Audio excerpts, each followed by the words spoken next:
Okay, so this guy, Zhou Mingrui, is just knocked out cold, right? But suddenly, boom, his head feels like it's being split open. Not just a regular headache. We're talking a sharp, pulsing pain like someone stabbed him in the skull and twisted the blade. He's stuck. Like, can't move a muscle. It's like he's trapped in a dream, and he's trying to wake up, but everything's fuzzy and weird. And man, he's spiraling. He starts wondering if he's dying. Maybe it's a brain hemorrhage or something. He even thinks, wait, am I going to die young? Total panic mode. Then, just like that, the pain eases up a little. Not gone, but more like a dull knife now. He's like, well, I guess I can call out of work, silver lining. Bro's in agony, and he's still thinking about work. That's how deep the grind culture got him. Eventually, he powers through the pain, finally gets control over his body, and opens his eyes. And what he sees, wild. There's this heavy wooden desk in front of him, with an old notebook open in the middle. The paper's yellow and rough, and the words on it are super strange, like written in some creepy ancient language. There are old-school books stacked up, weird pipes on the wall, and a classic Western-style lamp giving off this eerie red light. Everything has this crimson glow. Then he spots the revolver, just casually sitting there on the desk next to the notebook, and an ink bottle with an angel pattern on it. Joe's like, wait, what? A gun? This is not my room. He looks up, and the whole room is bathed in this strange red light. Then he sees it, a blood-red moon just hanging in the sky like a glowing eye. The whole scene is totally surreal. At this point, Joe freaks out, tries to stand, but the pain in his head smacks him down again, and he falls back into the chair hard. But he pushes through, stands up, and starts really looking around. The room is small, kind of old-timey.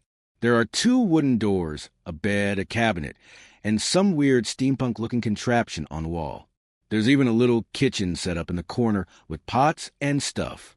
And on the other side, a mirror, cracked and super vintage-looking. Joe finally sees himself in the mirror, except it's not the him he knows. He's got black hair, brown eyes, and he's wearing this plain linen shirt. His features are different, a bit sharper. That's when it hits him. Did I transmigrate? Yeah, our boy's been sent to another world. He's read enough web novels to know the signs, but now that it's real, he's struggling to accept it. Still, he tells himself to stay calm and starts breathing deep. And then, boom, memories that aren't start flooding in. He's not Zhou Mingrui anymore. He's Klein Moretti, a dude from the Lone Kingdom, which is apparently on some continent called Northern Continent. Klein just graduated with a degree in history. His dad died in some colonial war. His mom passed away right after he got into college. And he's got a big brother and a little sister. They're struggling financially. Only the big bro has a job, working at some import-export company. And Klein? He studied ancient languages. Stuff like Hermes, which was used for rituals and sacrificial texts.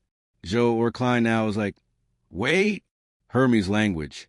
He glances back at the notebook and realizes the weird text is shifting right before his eyes. It changes from unreadable to familiar to perfectly legible. The notebook says, everyone will die, including me. That line hits like a truck.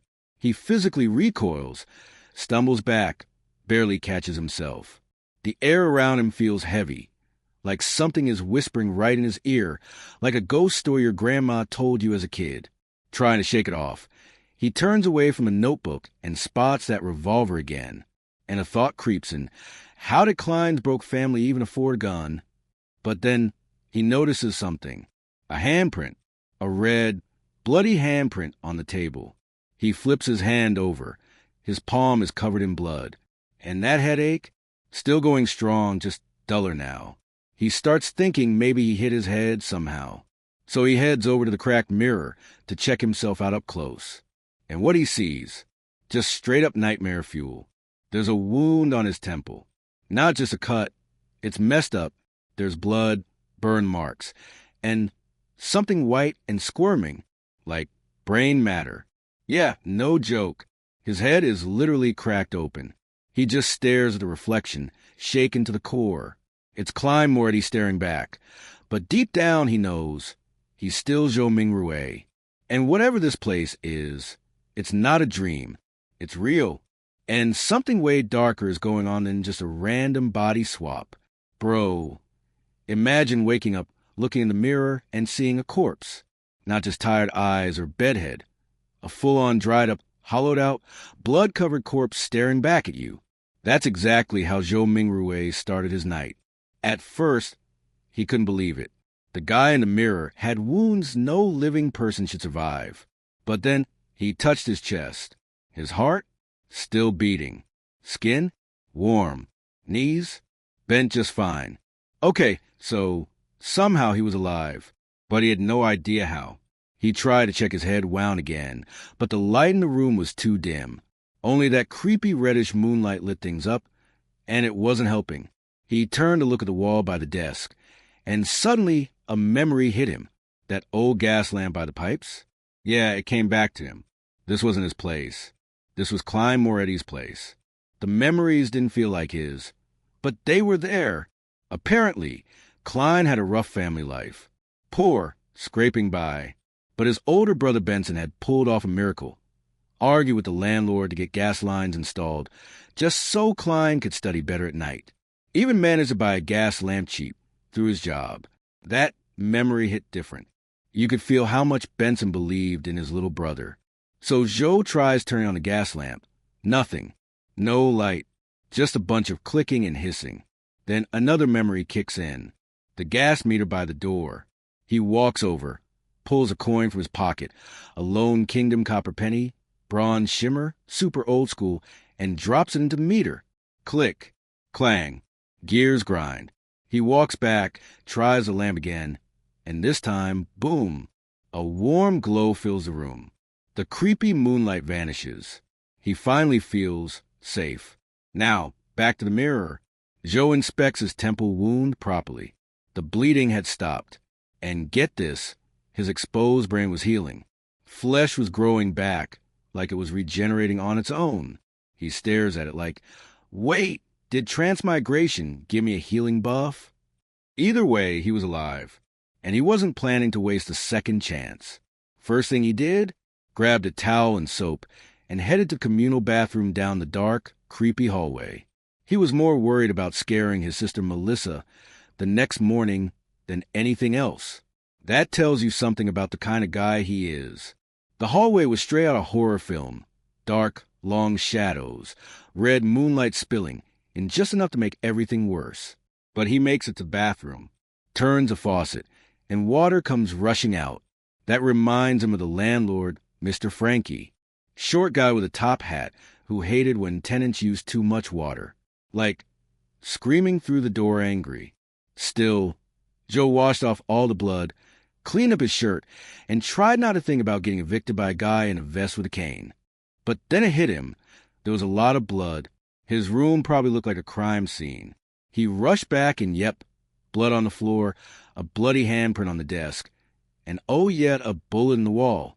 That's when it all started coming together. Joe grabs a revolver from the desk, opens the cylinder, 5 bullets in one used shell. Someone had definitely shot themselves in the head, and it looked like that someone was Klein, except now Joe was in his body. He cleans everything up, wipes the blood, puts the bullet back, and sits down to stare at the words on the notebook.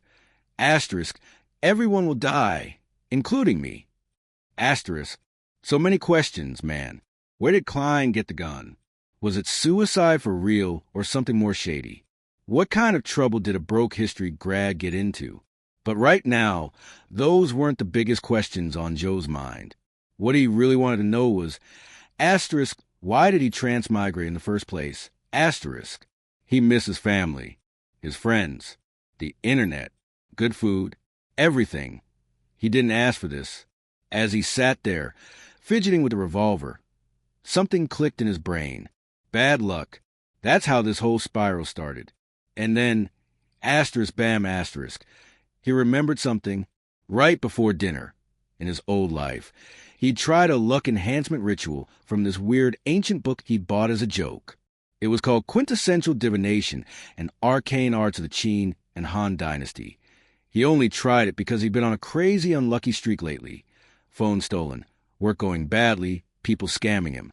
So he figured, why not? The ritual sounded super basic.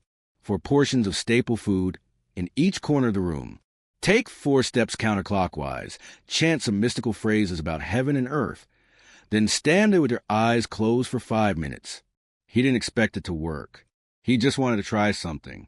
But now, standing here in someone else's body with healing powers and memory fragments he never lived, it had to be the ritual. And that gave him hope. Joe suddenly sat up straight, eyes wide. If the ritual caused a transmigration, then maybe, just maybe, he could use it again and find a way back. Back to his life. Back to the people he loved. It was a shot in the dark, but it was something. And with that, he made up his mind. He wasn't giving up. He was going to try it again, no matter what it took. All right, imagine waking up one day in someone else's body, with their memories shattered like broken glass. That's exactly where Zhou Mingrui finds himself. But once he locks in a plan, something solid to hold on to, his fear fades away like smoke. Finally, he can think straight. He starts digging through the old memories of Klein, the guy whose life he's now living. And man, it's messy. It's like trying to watch a movie where half the scenes are missing and the rest are scrambled. Some parts don't make any sense. Like, where did Klein get that beautiful revolver? Did he kill himself? Was he murdered? What's up with that creepy note that said, "Everyone will die, including me"? No matter how hard he tries to remember, it's just gone. Even the normal stuff Klein should know is spotty. Like, this guy went to university, right? But now, Joe's pretty sure Klein wouldn't even be able to graduate again if he tried. That's how scrambled his brain is. And yet, he still remembers he has an interview in 2 days with the history department at Tianjin University. As the red moon sinks and morning light creeps in, Joe watches the sunrise. The moment's peaceful, but it doesn't last. He hears footsteps. Someone's up. Melissa's awake. She's always as punctual, he thinks with a soft smile. And because of Klein's memories, she feels like his real little sister. But deep down, he knows she's not. Melissa's different from her brothers. Unlike them, she didn't grow up going to those church-run Sunday schools. Nah, she caught the wave of the Lone Kingdom's new public education system. 6 days of class a week. Way more serious than that 1-day-a-week stuff. Sure, it cost a little more, but it was almost free compared to the education you'd get. But Melissa, she wasn't your typical girl anyway. While other kids played with dolls, she was obsessed with gears, springs, and machines. Her dream? To be a steam mechanic. And with her drive, she actually made it into the steam and machinery department at Tianjin Technical School. Girls got skills. Meanwhile, their older brother Benson had been busting his back just to keep food on the table. His company's struggling thanks to problems down south, and he's been taking on rough jobs just to support the family. Klein, or rather, Joe in Klein's body, always felt guilty for not being able to help more. Coming from a poor background, he had to work twice as hard in school to even stay average. But at least he made it through. Joe's deep in these thoughts when he hears Melissa coming. Then he realizes, oh shoot, he's still holding the revolver. This thing's semi-regulated. Not something you want to wave around in front of your little sister. Panic sets in. He scrambles, shoving the gun into a drawer just in time. Melissa walks in, looking curious about the noise. She's still young, face thin from poor nutrition, but her eyes are sharp, full of life. Joe tries to play it cool, even grabs a pocket watch lying nearby, like it's no big deal. That pocket watch? It's their dad's, a beat-up relic from when he served in the Royal Army. It's been broken more times than he can count, and Benson eventually tossed it out. But Melissa, mechanical genius that she is, took it, fixed it, and got it ticking again. Well, kinda. Joe tries winding it, but nothing happens. Melissa walks over, deadpan expression, pops the top, twists it a few times, boom. It starts ticking again. Like, how does she do that so easily? The bells from a distant cathedral chime 6 times as she adjusts the time. Then she hands it back without a word, just a subtle look like, seriously? She walks off to grab her toiletries, and Joe's left wondering if that look was her being concerned or just done with him. Probably both. He laughs under his breath, playing with the pocket watch as his thoughts drift back to that bizarre mystery. If Klein shot himself, why did Melissa, sleeping just a wall away, hear anything? That's not something you sleep through. Something's off. Then Melissa returns, sees him still fidgeting with the watch, and sighs like a big sister dealing with a hopeless case. Klein, take out all the bread. Buy new ones today. Get mutton and peas, too. I'll make you stew. She starts boiling water, pulling out this tiny can of cheap tea leaves like it's gold. They sip weak tea and chew on rough rye bread. Not the worst, but definitely not great. Joe's starving, but he still forces it down. Gotta eat something. Melissa wraps up breakfast, then gives Joe her list again. Don't forget the bread, the mutton, the peas. Repeats it, just in case. She's clearly worried he'll mess it up. He nods with a smile. All right. Then she gears up for school. Throws on an old veil cap their mom left behind, slings her self-made book bag over her shoulder, and heads to the door. It's a long walk to school, but she does it every day to save the family a few coins. No complaints. Just pure grit. Right before stepping out, she turns back. Don't buy too much. Benson might come back Sunday. And remember, 8 pounds of bread. Joe nods again. Got it. As the door closes, he keeps repeating Sunday in his head. Even in this strange world, some things are still familiar. 7-day weeks, 12 months, 365 days. But then again, 7 days, 7 gods.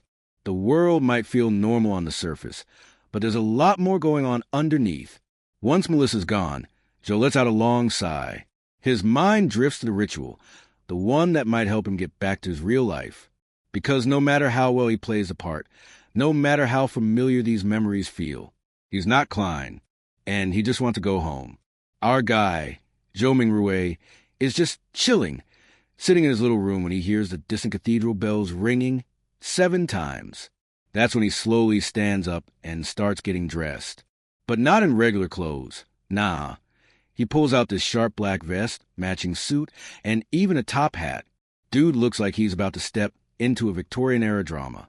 Then he pauses, laughs at himself, and mutters, I'm not going for an interview, just buying ingredients for a luck ritual. Like, bro, what?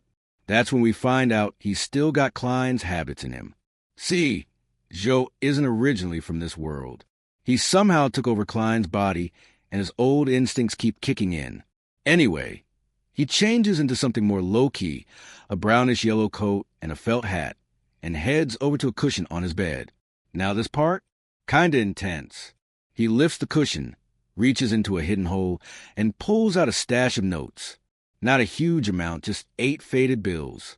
It's everything his brother Benson has left, including money meant for food for the next 3 days. He handles the money like it's sacred, literally sniffs it like, the sweet smell of cash. And honestly, relatable. He's admiring the designs, the watermarks, even George III's goofy mustache. You can feel how much this dude needs money. He takes 2 one-solely notes and hides the rest back in the cushion, tucking the 2 into his jacket, away from the loose change in his pants. He's being extra careful. Like, this isn't just a grocery run. This is survival. Then, right before he heads out, he just freezes at the door. His instincts start buzzing. Klein's death is suicide. Didn't feel normal. Was it really suicide? Could something weird happen to him if he just walks out like nothing happened? So he turns back, opens a drawer, and pulls out a revolver. Yep, man's not taking any chances. Even though he's never fired a gun, he figures just having is enough to scare people off. But he's also smart about it. He's worried about misfiring. So he spins the chamber and makes sure the empty slot from Klein's suicide is the one lined up with a hammer. If it fires by accident, it'll be a blank. Gun in pocket. Money clenched in the same hand. Joe finally steps out. The hallway is dim like always, and when he hits the street, boom, sunlight. It's almost a lie, but the city, Tingen, is up north. So even in summer, it's still kinda cool. But man, the streets? Rough. Dirty water, junk everywhere, and way too many people hustling just to survive. Street vendors are yelling left and right, selling fish, muffins, eel soup, you name it. The air is a chaotic mix of smells, some good, some definitely not. Joe walks through all of it, gripping his revolver and clutching his notes like his life depends on it. Because it might. This place is crawling with pickpockets and starving kids forced to steal just to eat. He stays hunched over, low profile. Eventually, the crowd thins and he can finally relax. That's when he hears this accordion music. It's coming from this street performer, and around him are these little kids in ragged clothes just vibing to the music, dancing, smiling, like for a moment they're not starving, not homeless. It's honestly touching. Even this worn-out woman passing by, face dull, dressed dirty, she lights up watching those kids, probably remembering when she used to dance like that. Joe keeps walking and turns onto another street. He heads to this little bakery owned by a sweet old lady, Mrs. Smyron. She's been around forever, always kind, always baking. Her lemon cakes? Apparently legendary. Joe walks in, asks for 8 pounds of rye bread. Mrs. Smyron immediately goes, "Where's your brother, Benson?" Joe plays it cool, says he'll be back soon. She smiles and starts teasing him, talking about how he graduated and should be making real money soon. "You'll have a bathroom to call your own," she jokes. Joe just forces a smile, because deep down, he knows that dream is super shaky. Unless he aces this university interview and lands that lecture job, things won't change. And even then the pay? Huge jump. A lecturer makes 2 gold pounds a week just starting out. That's more than double what Benson earns. More than most workers make at all. It'd be like jumping from a $3,000 to $15,000 monthly salary overnight. No wonder Klein used to fantasize about a big house with a balcony, kitchen, even an underground storage room. But all of that, still just a dream. No connections. No job. And the only skill Klein had, history, isn't in demand unless you're connected to banks or nobles. So yeah, Joe's feeling the pressure. Mrs. Smyron jokes again, "No, I've always been this young." Then she hands him 16 loaves of rye bread and charges him just 9 pence. It used to be 11, but prices dropped thanks to protests that got the Grain Act repealed. Joe vaguely remembers the law was about blocking cheap foreign grain to protect local farmers. He carefully pays with one of his precious notes and heads off to the market across the street to buy ingredients for his sister's favorite dish, mutton stewed with peas. As he crosses the square, he sees tents set up and clowns handing out flyers. There's a circus coming to town. Joe's like, Melissa would love this, thinking about whether he could afford tickets. Just as he's about to ask, this woman appears out of nowhere. Long black dress, pointed hat, face painted red and yellow. She looks straight at him and says, "Would you like to try a divination?" Joe blinks, like, "Wait, what?" She says she does tarot readings. And that word, tarot, hits him like a truck. It sounds just like Earth's tarot cards. And yeah, turns out this world's version came from a dude named Rosel Gusta, basically a god-tier genius. He invented tarot, overthrew a kingdom, became emperor, got blessed by a god, and even pioneered colonialism. But Joe, he's now wondering, was Rosel another transmigrator like me? Could someone from Earth have shaped this entire world? With that thought, his curiosity spikes. He nods to the mysterious woman and says, "If the price is right, I'll give a shot." She smiles and goes, "You're the first one today, it's free." And just like that, the story edges into something deeper, something stranger. Zhou Mingrui's simple errand just turned into the beginning of something way bigger. Man, I can feel it. Things are about to get wild. A weird one. Zhou Mingrui finds himself standing outside a fortune teller's tent, and right away he's thinking, free? Free always costs the most. Classic setup for trouble, right? He walks in behind this lady with a face painted in red and yellow, all mystical and circus-y. The tent is dark. I mean, barely lit at all, with only some stray beams of sunlight slipping through the fabric. There's this table in the middle covered in tarot cards, and the atmosphere? Straight up spooky. The woman, dressed in black with a sharp pointy hat, glides across the tent like she's floating. She lights a candle, and now the whole place is flickering with shadows. Kinda cool, kinda creepy. Joe sits down and starts scanning the cards on the table. He spots familiar names like the Magician, the Emperor, and the Hanged Man. That catches him off guard, because those are real-world tarot cards. Makes him wonder, was someone from his world here before? Maybe even Roselle? Before he can finish the thought, the fortune teller sweeps up all the cards and hands them to him. "Shuffle the cards," she says in this weird, quiet voice. Joe blinks. "Me? Shuffle?" She just smiles and goes, "Of course, everyone's destiny can only be unraveled by themselves." Okay, dramatic much? But Joe's not stupid. He immediately asks, "This is still free, right?" The woman looks a bit surprised, like no one ever asked that before. She answers it's free. Phew, Joe sighs in relief. He even adjusts the revolver in his pocket. Yeah, he's not taking chances. He shuffles the cards like a pro, sets them down, and waits. Then the fortune teller suddenly realizes, oops, she forgot to ask the most important question. "What do you want to ask?" Joe doesn't even hesitate. Past, present, and future. She smiles and says, "Cool, now reshuffle the deck." "Bro, what?" Joe is like, "Really? You could have said that earlier." But fine. He shuffles again, trying not to roll his eyes. After placing the cards back, she picks out 3 and places them. One on the left for the past, one in the middle for the present, and one on the right for the future. Then she looks at him and asks, "Which one do you want to flip first?" Joe picks the present. She flips it over, and there it is, the Fool. A colorful character, wearing patchy clothes, a stick over his shoulder, and a puppy at his feet. It's the 0 card, a beginning, endless possibilities. Joe's mind starts spinning. Does this mean his new life, his transmigration? It kind of fits.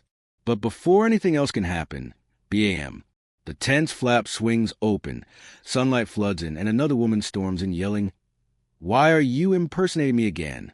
I'm the real fortune teller." Wait, what? Joe turns around, squinting in the light, and yep, there's another woman, almost identical but taller and slimmer, with the same painted face and hat. Turns out his fortune teller? Just an animal trainer, messing around.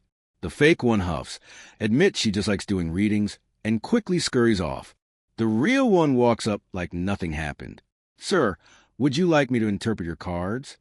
Joe just stares. "Is it free?" "No."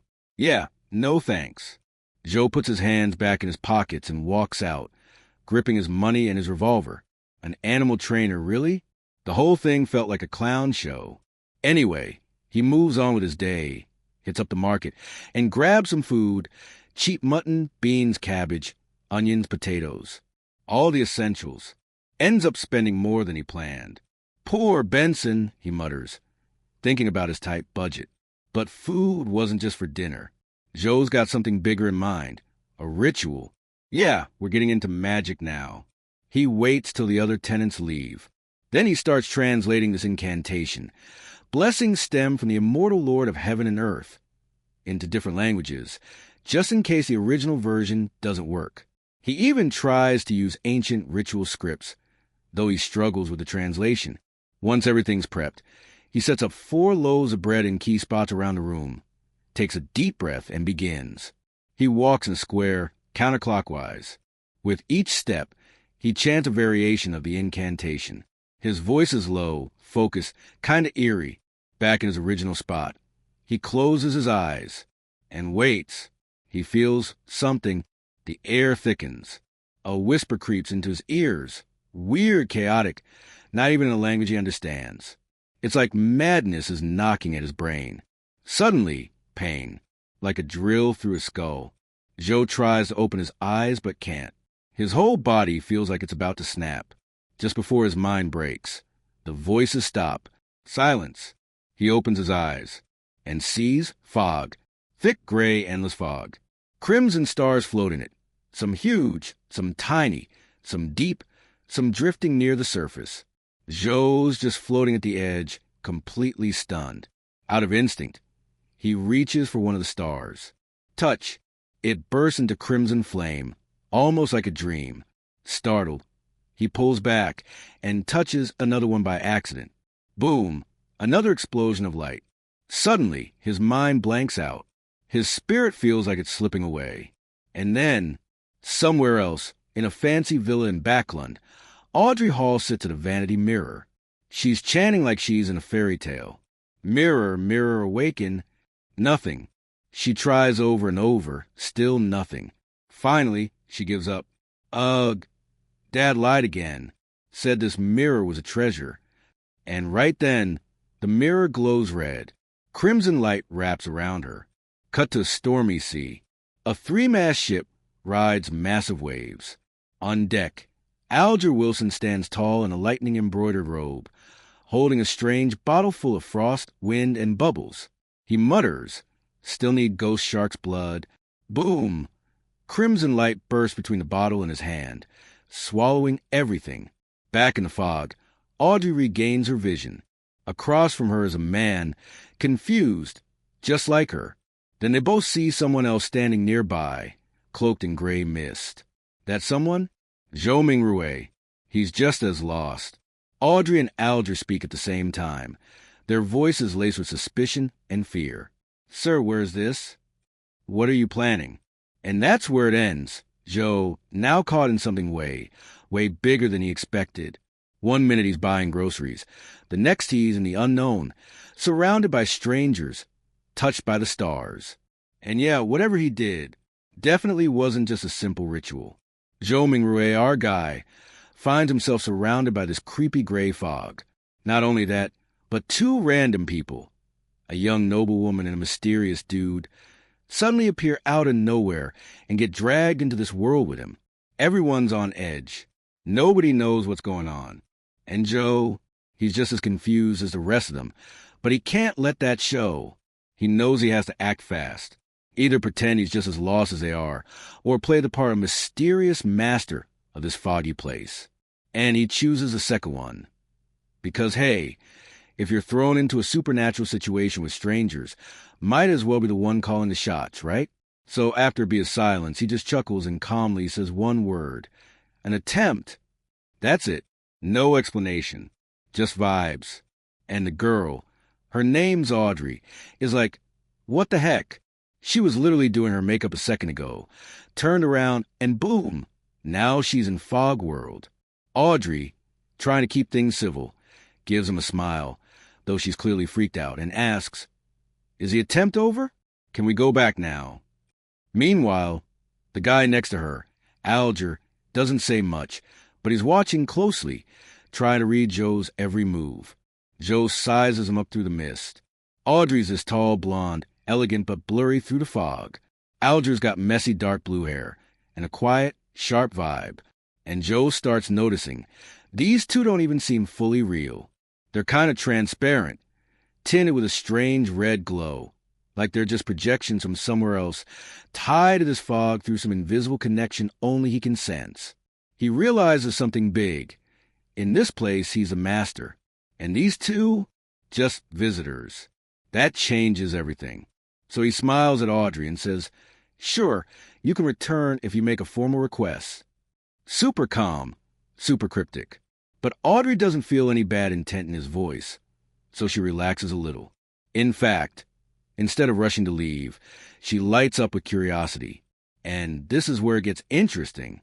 Audrey blurts out that she's always dreamed of something like this, a real supernatural moment.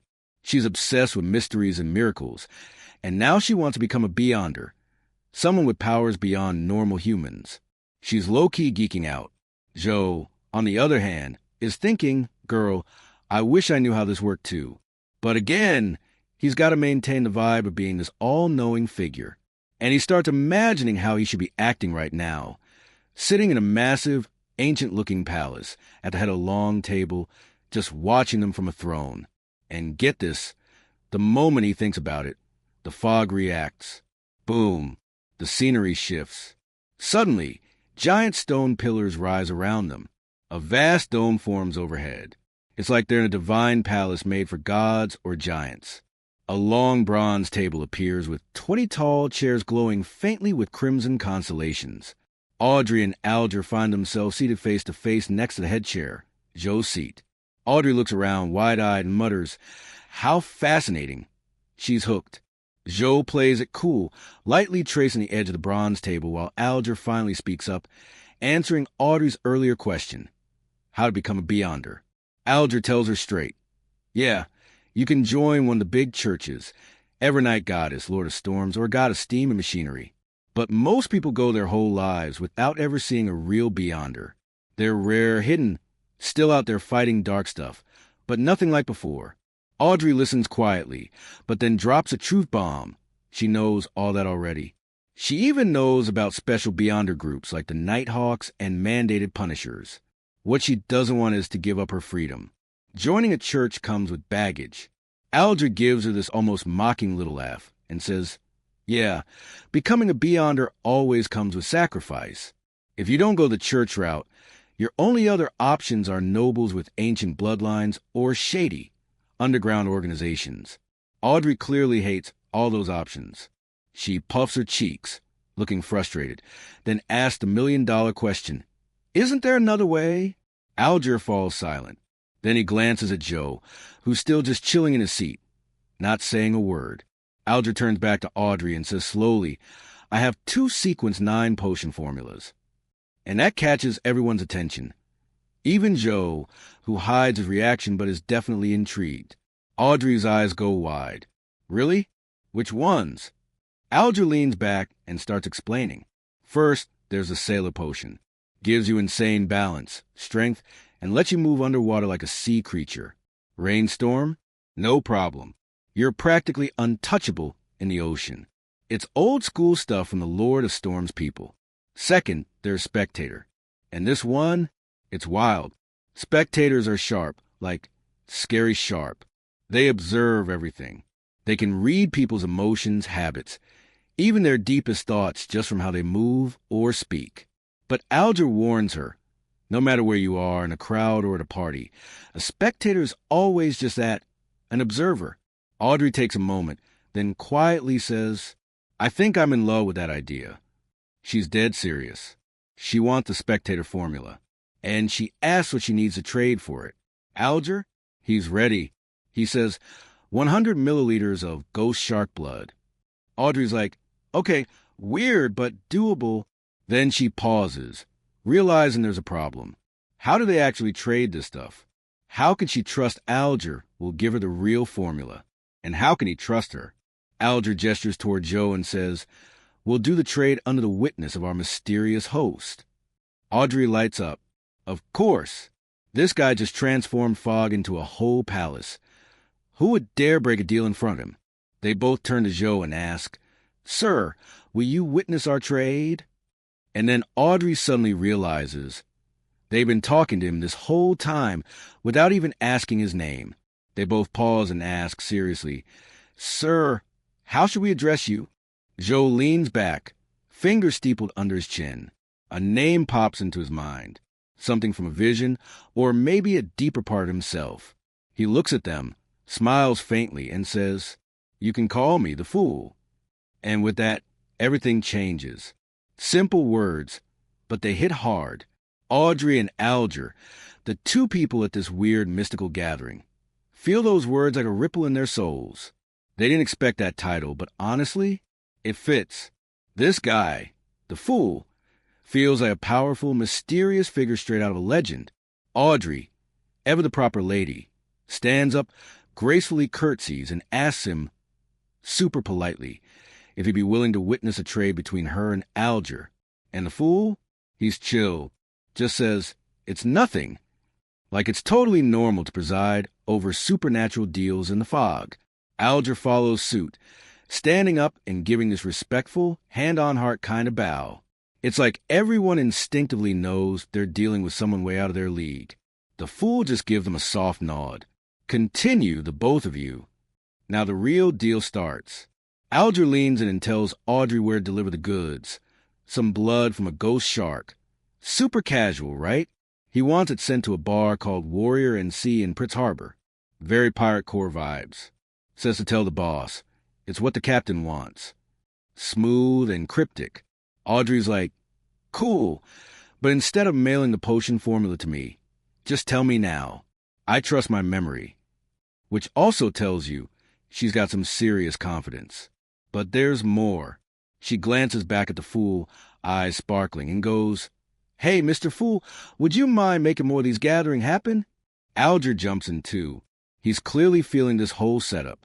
He basically pitches the idea that each of them brings something unique, status, street smarts, resources, and if they keep meeting, they could help each other in all kinds of ways, whether it's trading rare items or, killing someone. Yeah, he said that part real smooth, but we all caught it. Audrey gets caught off guard when Alger calls her a young lady of lofty stature. She's like, "Wait, was I that obvious?" But she quickly recovers and agrees. This gathering could be super useful, as long as we're not biting off more than we can chew. Meanwhile, the fool, a.k.a. Zhou Mingrui, is processing all this. Internally, he's thinking, yeah, more gatherings equals more knowledge. More knowledge equals better shot at surviving this crazy world I landed in. But also, more exposure equals more risk. Still, he's the one who controls when and where the meetings happen. So after a bit of table tapping and dramatic pause, he agrees. Every Monday at 3 in the afternoon. Try to be alone. Audrey's pumped. Like, she literally does a tiny fist pump in front of her chest. And right away, she has an idea. We should use code names. Since the fool's name came from tarot cards, she figures everyone else should pick from those two. "I'll be Justice," she says happily. Then she turns to Alger. "Your turn." He hesitates, but then goes with a hangman, which, let's be real, sounds super intense. With those names picked, Audrey lights up again. Then we're the founding members of the Tarot Club. She's instantly like, "Oh no, is that okay?" And the fool just chuckles. You could decide on such trivial matters by yourselves. Translation: go wild, kids. Audrey, ever perfectionist, asks Alger to repeat the delivery address again just to be safe. He does, and she repeats it to herself a few times. You can tell she's taking this all very seriously. Then she gets curious about tarot cards and drops this bit of lore. She heard Emperor Roselle, this big deal historical figure, actually created a secret set of cards before the tarot, cards that held real power. She wants to know if that's true. Alger glances at the fool, who doesn't say anything, so Alger answers himself. Yeah, it's true. Emperor Roselle supposedly saw something called the Blasphemy Slate, and those secret cards held the mysteries of the 22 divine paths. Audrey's voice turns soft and dreamy. 22 paths of the divine. You can feel her awe through the fog. But while all this is happening, the fool is starting to lose it. That connection he had to the strange, misty world is flickering. His head is pounding. He calls it. That will be all for today's gathering. Alger bows respectfully. Audrey copies him, though you can tell she really didn't want it to end yet. Then the fool adds one last line, real smooth. Let's look forward to the next gathering. The stars around them brighten. That weird red glow fades out, and in a blink, Audrey and Alger vanish into thin air. Everything shatters like glass, and the foggy world goes still again. And then, bam, Zhou Mingrui is back. He's standing in his regular OL apartment. Sunlight streaming through the window, like none of it ever happened. But it did. Oh, it definitely did. He checks his pocket watch. Time passed normally, but his body feels like it's been through something huge. Head pounding. He slumps in a chair and massages his temples. Then, almost in a whisper, he says something that hits kind of hard. From the looks of it, I won't be able to return any time soon. See, Zhou Mingrui isn't from this world. But after what just happened, he knows he can't risk messing around with rituals or ancient languages again. Too dangerous. Too unknown. He's going to need knowledge, skills, allies, and that weird little tarot club he just started might be the key to surviving. With a heavy sigh, he mutters one more thing, and this line's a turning point. From this moment forth, I'm Klein. Yeah, that's not just a name change. That's an identity shift. But before we get too deep, Klein does something unexpected. He laughs. Like a full-on laugh at the sheer absurdity of everything. I mean, cross-world magical zoo meetings? Creepy fog halls and people called the hangman? He jokes under his breath. Wasn't that a social networking platform? So we open on a ship caught in a full-blown hurricane. Waves are smashing into it, like the sea's trying to eat it alive. On the deck, there's this dude, Alger Wilson. He's just standing there, totally unfazed, crimson light fading from his eyes like he just finished doing something supernatural. In his hand, a weird glass bottle. But before we can even wonder what it is, bam, it shatters, frost inside melting instantly like it never existed. No evidence left. Nothing. Then something straight up mystical happens. A snowflake,